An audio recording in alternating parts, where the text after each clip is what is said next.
Welcome to Dorking Out. My name is Sonia Mansfield, and help is on the way, dear. Joining me is my podcasting sister from another mister and the co-host of Dorking Out, Margo D. Hello, friend. Hello, friend. I'll see you at Bridges at Friday at 7 p.m. In Danville. Coincidence! In Danville! This will come up later. Also joining us is our podcasting brother from another mother. What did I said? Mutter. That's weird. Butter. Anyway, Hello, Mutter. Adam Riske. Hello, Mutter. Adam Riske from F This Movie. Hi, friend. So this might be a little awkward, but would either of you consider it being a date for Robert Prosky tonight? Actually, I would. I have a million questions for him. We are dorking out about 1993's Mrs. Doubtfire. The screenplay is by Randy Singer and Leslie Dixon. It's directed by Chris Columbus, starring Robin Williams, Sally Field, Pierce Brosnan, Harvey Fierstein, and a lot of other people. Mara Wilson, so cute, is the youngest daughter. And did you guys see this in the theater? Yeah. I did too. I saw it in the Dollar Theater, and I remember, I don't know, my family had like weird rules sometimes where they were like, do you want to see Mrs. Doubtfire? And I'm like, yeah. And they're like, we'll see it at the Dollar Theater. I'm like, but it's at the other theater. Like, why do we have to wait? And I remember it came out, because of this, I remember it came out in November of 93, and it didn't make the Dollar Theater until April of 94. Oh, no. So, yeah, because it was like 5 months. I was just like, come on, Doubtfire. When I looked at the Friday paper and it wouldn't be there, I'm just like, son of a... Well, it made so much money. It was like the second highest grossing movie that year. So no wonder you had to wait a long time for it to get to the Dollar House. Yeah. That was cruel. That is cruel. It's okay. They were very nice in other ways, but when it came to like certain movies, they were a little gatekeepish. Like, I saw one Ernest movie, and then like they're like, we will not see any Ernest movies in theaters ever again. I'm just like, but I'm a child. That's what I'm here to do, is to watch Ernest. In their defense, to mention what? Go ahead. I have to say something before I forget, Adam. Yeah. We have a fan of the show, and it's Kristen from Missouri, and she and her sister love the Bodyguard episode that we did, and they want merch of Adam dancing to Queen of the Night. They want like... I wasn't dancing to Queen of the Night. I was dunking. That's right. He was dunking. They want right. some kind of merch about it. I just want to mention they sent an email specifically saying how much they love it when you're on the show. Thank you. I'll make some merch that just says dunking to Queen of the Night. How about that? If you need me, I'll be in the basement dunking to Queen of the Night. The Bodyguard is coming back to theaters this weekend and this week. So maybe if you go, I might grace your screening with it. He'll head to Missouri just for that. Wait, why is The Bodyguard playing in theaters? One reason is because of the 30th anniversary this month. Okay. I think the real reason is because they're looking for a way to promote the Whitney Houston biopic that's coming out. Oh, all right. There's another biopic? Yeah, it's I Want to Dance with Somebody. It's supposed to be coming out around Christmas. Oh, there's a trailer for it. It looks a little like All Eyes on Me. Okay. It doesn't look like they I don't know. It just looks like TV movie-ish a lot. Because Hallmark did one with Lala. Is it Lala Anthony? No, Lala. It was another Lala. It was one of the Lalas did Whitney for Hallmark movie. Yes. But anyway, we're talking about Mrs. Doubtfire. Yeah. So I was all in on Robin Williams and definitely saw everything he was doing at the time. So I definitely saw this in the theater. And were you working at the theater when it was out, or was this after you worked there? No, I was working there. I don't think this one actually played at my theater because I've only seen it a few times. Other movies that play at my theater, I've seen a gazillion times. So I don't think this one played at my theater, but I did see it in the theater and remember thinking that it was funny. Did you think it was funny, Margo, when you saw it? Oh yeah, and it's been playing on television for 30 years now. Yeah. I stopped watching it like about 10 years ago, but I did watch it over the years. And I did remember thinking like, oh, this movie's pretty hilarious. Robin Williams sure has a lot of energy. I wonder why. I wonder why. Yeah, exactly. Anyway, I remember though there was a trailer a few years ago that somebody made, and they did a horror trailer of this movie. And it made, because I always did think there were times when Robin Williams is like, his character's laughing and being fun, or he's being Mrs. Doubtfire, then all of a sudden he goes so dark as a person. And it's like, yikes. No, don't leave the kids with him. I remember seeing this and thinking, like, I was like, why is Sally Field so mean to him? Because I was all in on Robin Williams, and I was like, she's so mean to him. And I will say, like, this movie plays way differently for me now than it did back then, which is fine. Like, again, like, the movies don't change, we do. And I've changed. And as someone who's, you know, divorced, there are things in this movie that hit a little differently for me now than they did then. And I was like, she's not the villain. Like, I think the movie hit me at the time. I would have been 22 when I saw this movie. And I felt a little bit like she was a villain at the time. And now she seems like they play her like a not. shrew, you know, because she immediately shows up with the cake for the birthday party, which I watch it now and I'm like, what is this asshole doing to this $6 million house? By the way, I looked up the house because it's on Zillow, I love movies that are filmed in San Francisco. It's a 4-bedroom, 4-bath house, and it is worth $6 million. Wow! And I just thought, wow, wait, that all these kids everywhere, and there's barnyard animals walking in and out. Like, this man is completely irresponsible. Yeah, but also as, you know, a parent, like, I understand that sometimes the roles get divided, where sometimes there's like a cool parent and the strict parent, and it is inherently not fair. Like, it, and that's what's happening here. Like, he's obviously fun dad, you know, and she's like, you know, all business. Yeah, she's all business, and that's a shitty role to play. And I don't mean like shitty for Sally Field. I mean in general, like, that's a shitty part that some people play in their families, and that sucks. So I had a lot more empathy for her watching this time. All empathy. Yeah. And I think it's like, when I was a kid and I saw this, it was unfathomable to me that somebody would be mean to Robin Williams. Right. And, yes. like, he looked like so much fun, and like the kids love him and stuff. But for some reason, this time, the detail that like really stuck out to me was when she went to his apartment to pick up the kids the first time, and just how unkempt it was and everything. And it's like, this is the kind of thing that he did all the time to her. And she had to be 2 parents because he wasn't being even one. So it's really easy to kind of understand where she's coming from, and then also kind of get like, you know, they probably were like a good parent at a certain point, but then like he just stopped developing, and she was, you know, becoming an adult. So yeah, she has a conversation with him when he's Mrs. Doubtfire, and she says, like, I would work all day and then I would come home and the house was a mess, and then I would spend all my time cleaning up the mess he made. And he just wasn't equally co-parenting with her, and that would be really frustrating. And I thought, I'd want to kill him. Yeah, and so this movie that is marketed as, look at wacky Robin Williams, like dressing up as an old lady and doing all these things, but there's actually like a real heart to this movie about divorce, and there's some like really, I think, really kind of tough scenes. Maybe I'm in a sensitive place where, like, he says, we'll work it out because we love each other.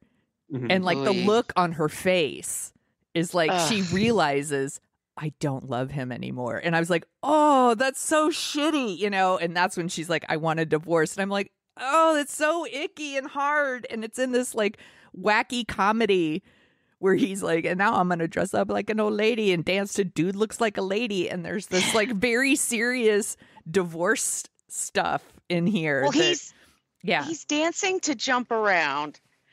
And then she's like, oh my God, clean this place up. You're such a child. Mm-hmm. And then they have this serious fucking fight. Like it's nasty. He turns nasty in a second at her. Yeah. When she has every right to say to him, what the fuck? Because he's like, oh, I'll clean it up. What? With what army? Like, who are you going to clean it up with? Mm-hmm. And then the kids are listening. It's so sad. And she's just like, look, this is over. And he's like 41, 42, and he doesn't realize that. And he doesn't have a job really, and he doesn't have his shit together. And it's like she has to do all the lifting here, like for everything, like even making that decision. Yeah. And it's like the adult me goes, oh shit, man, she's doing all the work everywhere. Yeah, and it's just too late. A bummer. It's too late, you know? And again, all this very serious stuff in what is, you think, going to be this very wacky comedy. And I think a lot of people only remember the wacky comedy part. And I'm wondering if there's a lot of people who grew up watching this on TV all the time. Maybe you go to a TBS commercial and it's just like, next at Hardee's, get this hat and blah, blah, blah, right?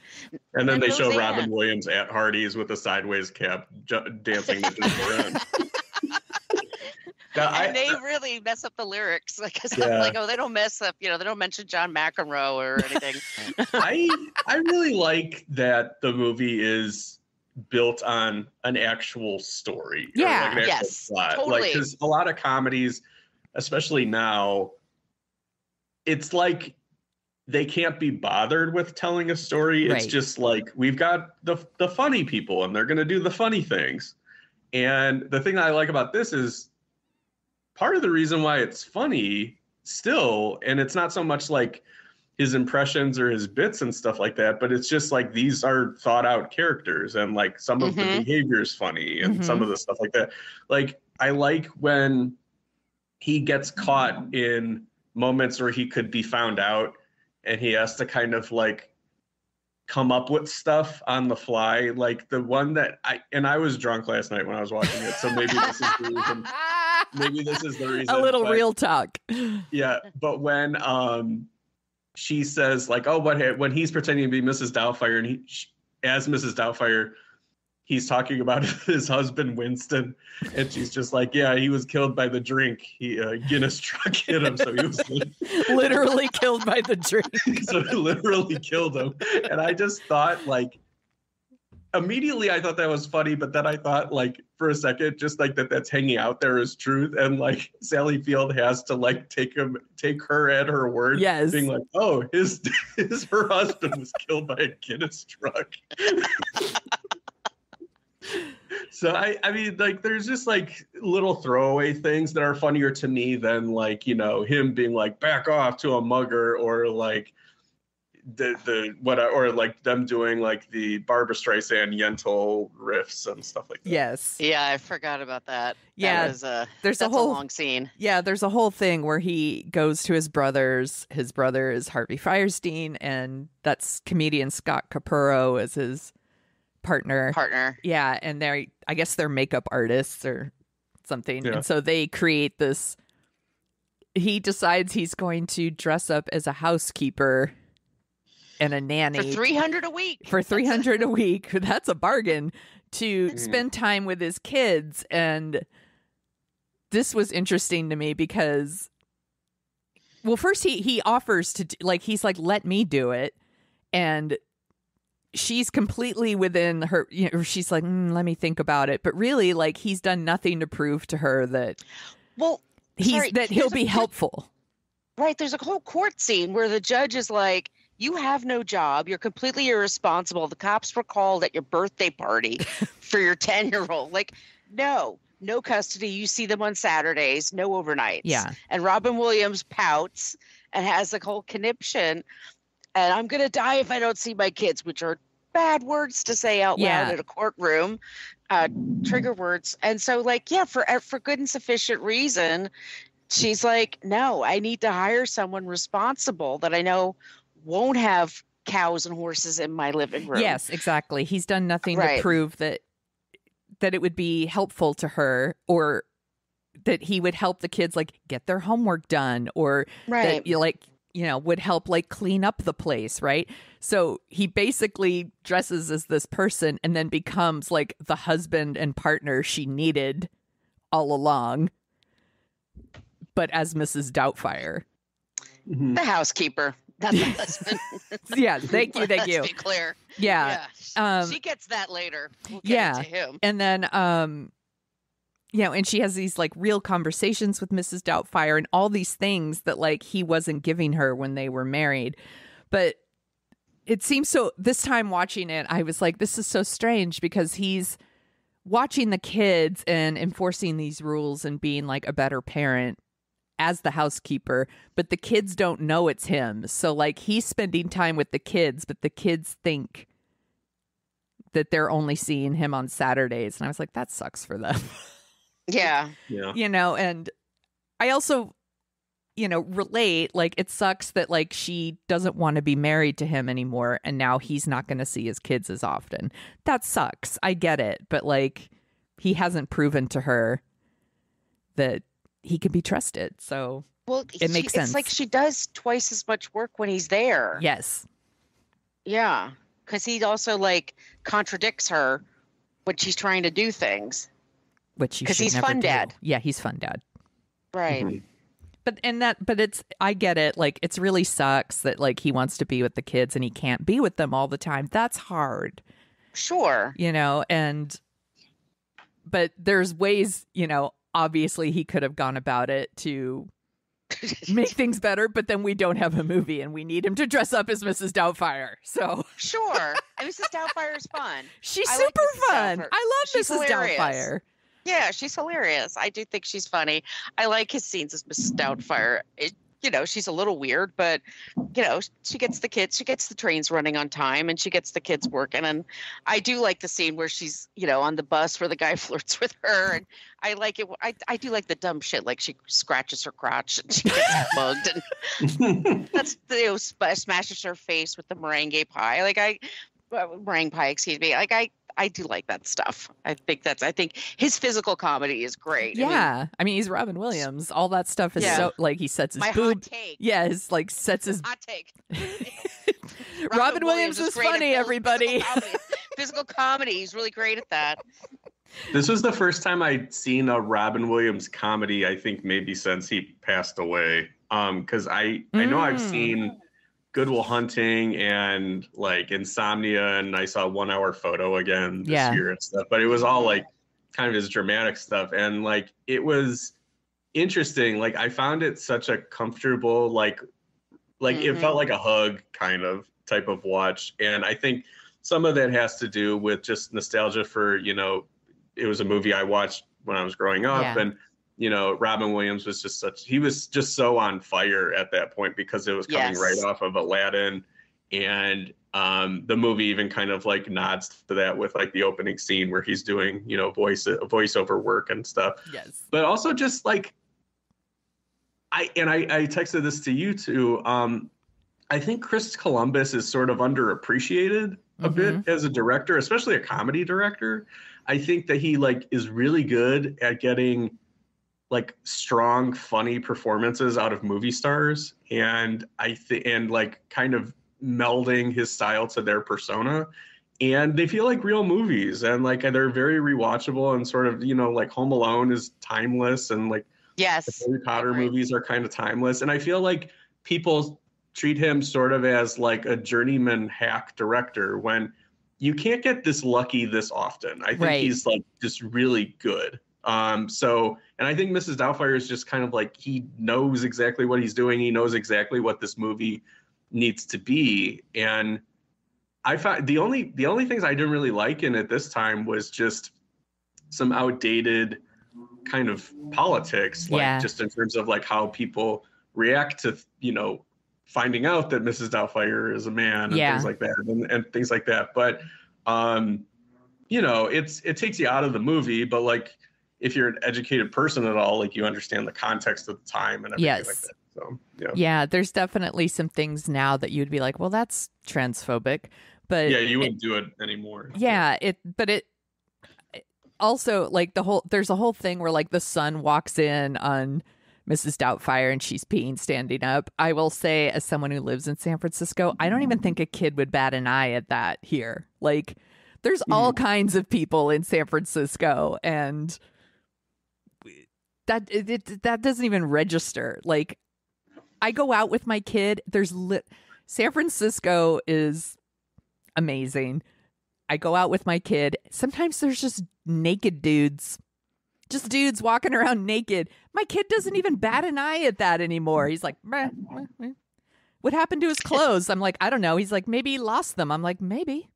Like, I don't know. Like, that's on the city sign as you come in. Yeah. There's naked dudes just walking around. To be fair, in the original script, he was taking a dump standing up. Now that would be kind of weird. I would also say lock the door when you're gonna do that. Yeah. True. Yeah. But he does film San Francisco. His films always look beautiful. And I think he makes San Francisco look gorgeous. Yeah. Which is not hard, but still, it does look beautiful. Everything it does look great. Are we going to talk about her boyfriend? Yeah. Yeah. Ooh. I have a lot of thoughts. about sexy Pierce Brosnan as her boyfriend. Okay, we'll start there. I was convinced for the longest time. I'm like, when I'm 40, I will look like Pierce Brosnan and Mrs. Doubtfire. Did not really happen, but forever I was just like, that's what adults look like.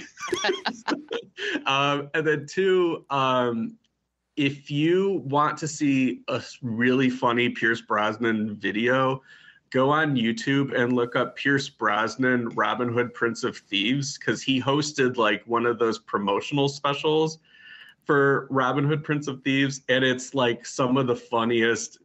He's so serious, and he's just like Kevin Costner dances with wolves. He bucked the Hollywood trend, just like Robin Hood Loxley did, and it's just like he's so earnest and like it's really great.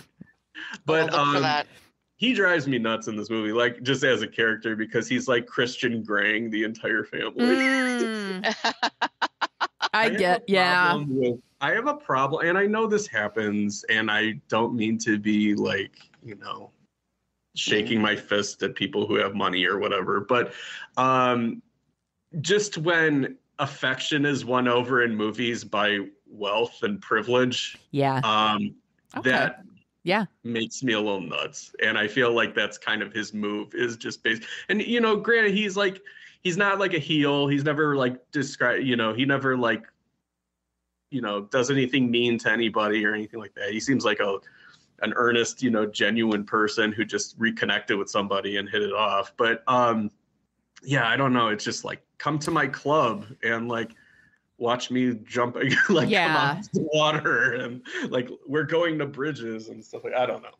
Yeah, it's like a team thing. It doesn't really bother me that much. They could have given him a scene with her that shows that he clearly makes her happy, right? Like the kids are reacting to him in a positive way because he makes their mom so happy. And it would have been cool to like maybe have a scene showing why, other than the fact that he's sexy Pierce Brosnan. I get it. Like he's very handsome, but like, he shows up in his Mercedes, like come to the country club. Like we're going to have the fancy dinner. He buys her a nice bracelet. Like, he comes over to meet the kids. Like he's clearly into her and she's into him, but maybe a scene showing that he was more than just a rich dude who's polite. Did he date her? He dated her before? Is that the thing? I think, is that the story? Yeah. I think that's the thing. Yeah, it would have been nice if they elaborated that a little bit more and have the kid, like a scene with him and the kids a little bit more, like that their connection. I don't know if like the timeline could have been a little bit clearer and better of like when she separated from her husband. Yeah. And then she met this guy, and then it would have been probably easier for the kids to kind of, I don't know. He's so hot and sexy. He just dives off that diving board, and I'm like, yes, ma'am. I'll whatever. I'm in. Sorry, I'm shallow. He's also so nice. he's also just very sweet. Yeah, I mean, he's super polite and clearly very sweet to Sally Field, and she brings him over and introduces. I do think the stuff with Mrs. Doubtfire and Pierce Brosnan is funny. How she, but also like Mrs.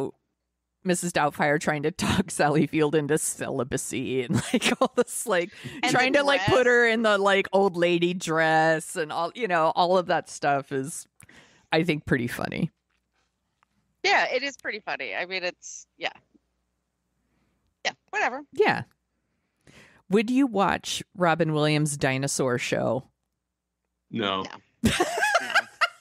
That's one thing that bugs me in movies where they're just like, this is like a hit idea, like immediately, and then you're just like, so he's doing voices on TV? Yeah. It's like, okay. It's like, that happens on every channel.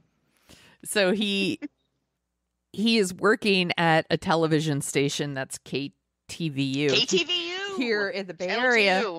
They are based in Oakland. And they did used to have local children's programming during the afternoon. And I'm like, I don't know if I would have watched that dinosaur show back in the day. Dinosaur. I would totally watch Dinosaur, but not his dinosaur show. I don't know if I would have watched the Mrs. Doubtfire thing that he's doing at the end either, but I do like Mrs. Doubtfire. With the monkey or the gorilla named Kovacs? Yeah, so weird. I'm like, maybe I would have. I like her voice. I liked her when she goes into the club and she goes, oh, how posh. I do like listening to Mrs. Doubtfire. I find her very comforting. Like they should have had her like read some lullabies or something, and then they could sell that on Calm. Yeah, Mrs. Doubtfire on the Calm app. I'm here for it. Yeah. Do we want to talk about the dinner meeting at Bridges Restaurant in Danville? Okay. So, Adam, you don't know this, and this has been driving me crazy since 1993. My parents, so we moved from Jersey to Northern California, and I went to San Jose State. I was a teenager. And Danville is in the East Bay. It's like a little west of Oakland. East of Oakland, excuse me. Yeah, it would take you maybe... If there wasn't traffic, if there's no traffic, maybe 45 minutes to an hour to get there. Right. The key word, if there's no traffic. But there's always traffic. There's always traffic. And San Francisco is one of the best cities in the world for a restaurant. And Oakland has some pretty great restaurants, but correct. You would never go to Danville. It's the best restaurant in Danville. And there's a lot of rich people in Danville. I get that. There's a lot of athletes and people like that live there, like from the A's and Raiders and Niners. But there's no reason to go. And it was my parents' favorite restaurant. But there's no fucking reason to go there, much less two people that know each other from San Francisco going to Danville the same time on the same goddamn night. It doesn't happen. Yes. I actually tweeted to the person that wrote the script. You're wrong. And she wrote me back like, that was not my decision. It was up to the producers. And then I felt like the biggest asshole of all time. Because how dare I? That's not her decision. You're hilarious. But it's a logical thing that just really bugs me. Anyway. So would you like it better if when they invited Mrs. Doubtfire and she said she has bingo and she's trying to get out of it, she just goes, nobody would go to fucking Danville to go to the restaurant. And then the movie's over. The end. Yeah. Yeah, it's so funny. It's just, I know they have to be someplace, and we need to watch Robin Williams go back and forth between outfits. It's just that she's in the most complicated outfit. Like she's never in like a pantsuit or something. Like she's never in something like quick that she can go in and out of. And of course he made this like the face mask and everything. So it like, how is this ever going to work? That's the part. Wasn't. Yeah. That gets frustrating. That's the part of the movie where I get frustrated too. Cause I'm just like, I don't know. It was never going to work. I'm like, I don't know how he thought he could pull this off. I'm like, I like he really should have been saying no to Sally Field's birthday dinner. Yeah. And why would she really insist on it? Like, she said no. Like, I got bingo. Bingo's way better. Sorry.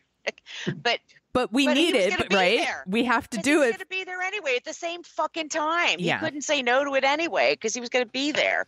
Daniel was going to be there. So it's like, it just makes me nuts. So anyway, but shut the fuck up, Margo. No one cares. No, that's not true. People do care. And this is, And this is where, when movies, because the movie is so heartfelt in some spots and feels like it's based in some sort of reality, and hard truths. Yeah, and when a movie has people behave a certain way just because it's a movie, and that's how a movie character, they need to do it because of the script, that's when I start to get, that's why I have trouble. Like, everyone loves Meet the Parents, and I was like, I don't like Meet the Parents because no one behaves like real people in that movie. It's just like movie character stuff, and for some reason it rubs me the wrong way, and this part of the movie rubs me the wrong way because it gets annoying because it's only this way because we need it to be this way for the movie. And then he puts all that pepper on his food and almost kills a man. And I'm like, I hate that part, but I still like the movie. In the bathroom where he's changing and there's the woman there, and it's like, it should have been like 2 different restaurants maybe, and going back, I don't know. I don't know how I'd fix it. It's just like, it's just a bridge too far. Get it? Bridges. I get it. Anyway, it's just, but anyway, I'm belaboring but the point. I still do like the movie. It's just this. And I recommend the restaurant. It's very good. It's still there. I should go eat at that restaurant. I've never eaten there. You should take pictures. They have a big picture of Robin Williams there, by the way. Aww. You're telling her to go all the way to Danville, Margo? We just discussed this. Sonia, there's so many good restaurants in San Francisco. What are you doing? At least they were going for a birthday. You're just sending Sonia on a lark because she wants to do this software. Oh, go to my old haunts. Yes. Where my parents used to brunch. I have it. All right. So we talked about another San Francisco movie probably a year or two ago. Do you think Mrs. Doubtfire would work as the Michael Keaton part in Pacific Heights? Yes. Yes, I do. Yes. Hello. Hello. I just want to see like Matthew Modine being like, "Hello, Mrs. Doubtfire." Yeah. Mrs. Doubtfire, open the goddamn door, Mrs. Doubtfire. Oh, my place is full of cockroaches. Oh, hello.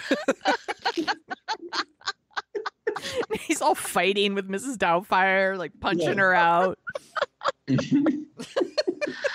Oh, that'd be amazing. Yeah. Somebody should cut that together. I think somebody could do that for us. Cut those two movies together. Yeah. Oh, that'd be amazing. I would watch that. Yeah. So it's this mixture, like it's the slaps, and I do think it's funny. Robin Williams, when the teeth fall out of his mouth into his drink, I do crack up when that happens because that is like, apparently the cast didn't know that was going to happen, but he sells this brilliant idea, like, I'm going to be Mrs. Doubtfire for your show. It goes through all this trouble to traumatize the little kid. Oh my God, the little daughter, when his face is like coming off, I'm like, goodbye. What's her name again? The actress is Mara Wilson. Mara Wilson. I always say Mara Hobel, but it's Mara Wilson. Yeah, like, well, Mara Wilson, like, oh, Dad. I'm always like, God, these poor children are going to need so much therapy. For sure. Just from the divorce. I guess Pierce Brosnan could afford it, but they're in a $6 million house. For sure they can afford it, but yeah. So, and I really do like the way it ends with Mrs. Doubtfire talking about different kinds of families, which I think is a super great message. Yeah. And it's a nice way to end it. I think so too. So after he traumatizes the little girl, and Sally Field is very angry, rightfully so. Yeah. They go back to court, and that scene is so awkward again. Like, they've decided because of his behavior, like, he can only have supervised custody, and I'm like, I don't know if that would really be the decision, but that's what it is in the movie. And I'm like, once again, I'm like, that's really harsh, and for a movie that's supposed to be this wacky comedy, and like, he doesn't even have a lawyer anymore. Yeah, and then he's just there by himself, and he's got his job where he's dressing up as Mrs. Doubtfire for work, and he's hosting the show, and Sally Field comes to visit him, and it's really harsh, where he's just like, are you here to like rip out my heart again? And he's so angry at her. And it's again like a wacky comedy where he's dressing up as an old lady, and there's this really, they play the divorce stuff really straight and serious that it's very intense, I think. No, I said it like already kind of, but like, that's one thing I liked about the movie is that they take the stakes of the situation seriously. Yeah, I agree. Yeah, but I, and of course, like they land in a good spot, and he gets to be with the kids every day after school, and that's when we get the speech about, there's all kinds of different families and stuff, which is super sweet and awesome, and I think people still need to hear that message. So, no shit. I'm surprised this never turned into a sitcom on ABC starring Dave Coulier. I'm gonna go to the Wikipedia page because I'm like, did that ever happen? There's a canceled sequel that was supposed to happen. I heard about that, and then I think it was still supposed to happen up until Robin Williams passed away, and then like Chris Columbus was like, I would never do it without him. Yeah. So, and then it looks like there was going to be like maybe a musical or something, but then that didn't happen either. So no. Not every movie needs to be a musical. Correct. I know. I don't remember who said this to me. I think it might have been Patrick, but I think he said that he saw the musical of Big, and like the first song was just somebody being like, I'm big. How did I get so big? And I'm like, did I write this?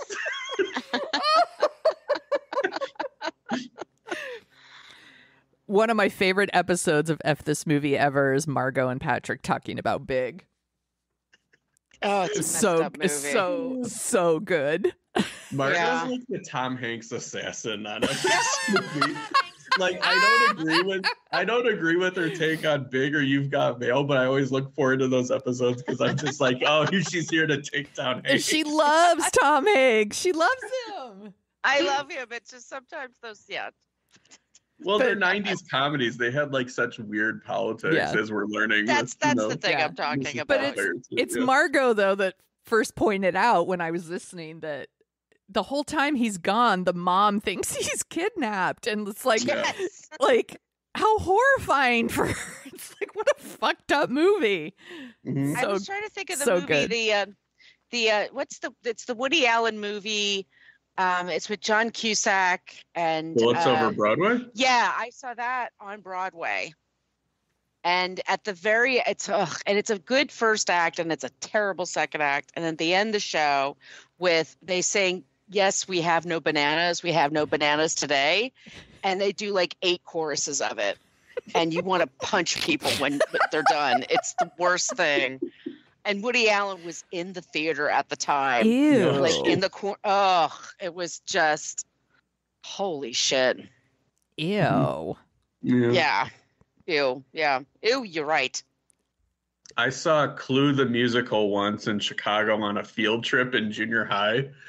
And I remember we had like a drama class, and our teacher was like, you guys can pick like anything. And she like just brought out like the theater section of the newspaper. She's like, you could pick anything. And we were like, this one. She's like, are you sure you want this one? and then we went to see Clue the musical, and they gave us like Pepperidge Farm crackers or something at one point. I have a very foggy memory of it, but I remember them being like, oh, we're losing the crowd, we got to give them crackers. Your teacher is me, by the way, every time I let Calvin pick a movie. I'm like, really? Yeah. I'm like, are you sure you want to watch Cars 3 again? Like, yeah.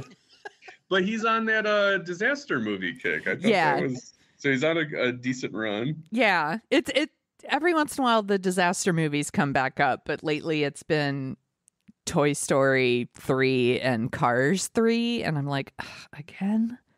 Yeah. I'm like, those movies are fine, by the way. Like, it's just, I don't want to watch them for the 100th time. Right. Mm-hmm. So Mrs. Doubtfire was actually nominated for a bunch of stuff. and I thought you guys would like to hear what it was nominated for and what it was nominated against. Oh, yes. Yes, Okay. please. So it was nominated for Best Makeup for an Academy Award, and it won. And the other movies nominated were Philadelphia and Ooh, yeah, with the bowls. and Schindler's List. The red coat? I don't know. I'm like, that's some two very bummer movies. I think I understand why Mrs. Doubtfire won that one. It was nominated for a Golden Globe for Best Picture Musical Comedy, and it won. I could see that. And the other movies were Dave, which is delightful. Love Dave. Is delightful. Dave is better. Yeah. Much Ado About Nothing. Never Great seen movie. it. I love Much Ado About Nothing. It's really good. It's like one of my comfort movies. I love it. Sleepless in Seattle. Good movie. And Strictly Ballroom. I haven't seen that in a long time. I think I would give it to Dave of those 5. Yeah. Dave is really good. And then Robin Williams won Best Actor, Musical Comedy. Mm-hmm. And the competition was Johnny Depp for Benny and June. I'm sorry, I didn't mean to laugh when I said that, but I was like, what? I would walk 500 That's all I remember. miles. That's all I remember about that movie, actually. And then Tom Hanks for Sleepless in Seattle, and Kevin Kline for Dave, and Colm Meaney for The Snapper. I'd go Robin Williams. Yeah, I think Robin Williams too, although Kevin Kline was really good in Dave. Mm-hmm. And then these are my favorites. 1994's MTV Movie Awards. Yes. Best Male Performance. Robin Williams was nominated for Mrs. Doubtfire. You're going to love these other nominees. Val Kilmer for Tombstone. Mm-hmm. Yes. Mm-hmm. Harrison Ford for The Fugitive. Yes. Mm-hmm. Tom Cruise for The Firm. Yes. Mm-hmm. And the winner was Tom Hanks for Philadelphia. Oh, wow. See, this is like what I used to like, that we used to have like a monoculture where even like the MTV crowd would watch Philadelphia. Imagine like any, like the MTV Music and Movie Awards or whatever it is now, like it has more in common with like Nickelodeon Yes. than it does with like anything else. Those are it's funny you mentioned that. So there used to be these, maybe they still do them, the Teen Choice Awards. Mm-hmm. And then like the winners would be these like performances from like hardcore rated R movies. And I was like, how are teenagers even seeing this? I mean, I know how they're seeing it, but also it seems really fucking weird. But I was prepping like a column about My Big Fat Greek Wedding for F This Movie, and I looked at like the awards, and Michael Constantine, who plays the old dad in Greek Wedding, was nominated at the Teen Choice Awards for Choice Hissy Fit. I love that that's a category. Yeah. So the other one was Best Comedic Performance, and Robin Williams actually won for Mrs. Doubtfire. And the other nominees were Jim Carrey for Ace Ventura, Johnny Depp for Benny and June, Whoopi Goldberg for Sister Act 2, and Pauly Shore for Son-in-Law. I liked Son-in-Law at the time. I don't know if I've ever... Son-in-Law's really good. I actually don't know if I've seen Son-in-Law. Carla Gugino's in that movie. Yeah. It's a good Thanksgiving good movie, too. Is it? Yeah, I'm it's like, fun. all right, maybe I should watch it. No, that's like Classy Shore. Yeah. That's like, I'm intrigued by Classy Shore. I've only seen Encino Man and maybe Biodome. Yeah, this was like when Seagal did Under Siege for him, where it was like, this is your big mainstream shot. Got it. Yeah. All right. I'll watch Son-in-Law. That's everything it was nominated for. Okay, so do you want to hear about the top 10 songs for when the movie came out? I can't wait. When did it come out, Sonia? In 1993? Yeah. Yeah. So I don't know how to pronounce this name. It's Zhane. Zane. Zane. Hey, Mr. DJ. Oh, I remember okay. that song. Yes. And Number 9, tag team. Whoop, there it is. I've danced to that before. Oh, for sure. Yeah. Bryan Adams, Please Forgive Me. Ugh. Yeah. Mariah Carey, Hero. Yeah. Good song. It's a good slow dance song. Escape, Just Kicking It. Yeah. This is a great song. Salt and Pepper, Shoop. That song is awesome. Dope. DRS, Gangsta Lean. Yeah, I remember that.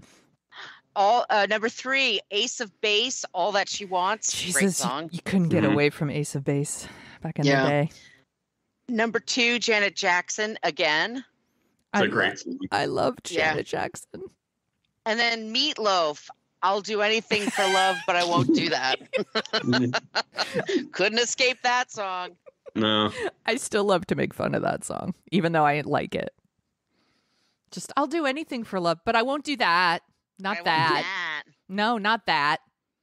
Anything but that. And then it launched like 30 VH1 specials, and they're like, but what was that? It's like, yeah, we've been through this already. I love the 90s. This was so fun. I'm glad that we finally talked about Mrs. Doubtfire. I think the thing that he wouldn't do for love is drive to Danville to go to Bridget.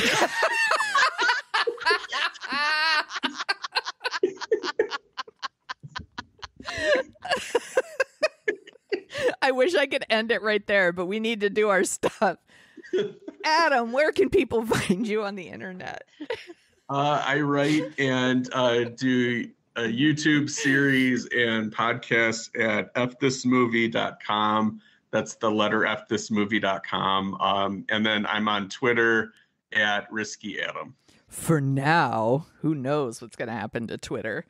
Well, yeah, I'm not paying for any blue check marks. And apparently if you don't, you get like buried in feeds. So it might not even be worth it after. See y'all on MySpace. Yeah. I'm missing Tom from MySpace right about now. Yeah. That's right, Max. Max. Margo, where can people find you on the internet? You could find me at Brooklyn Fit Chick, right, Max? On Twitter and Instagram, my site is brooklynfitchick.com, and my TikTok is at Margo Donahue. And everyone get her book. It's out. Filmed in Brooklyn. Good. Thank you. Yes, filmed in Brooklyn. It's available everywhere you get your books, and also on Kindle. Yeah. If you don't want to hold paper stuff in your hands. Do it, everybody. It's really good. You can find me at thesoniashow.com and The Sonia Show on Twitter and Instagram and the TikTok. And you can email us at dorkinoutshow@gmail.com. We take requests. Send us your requests.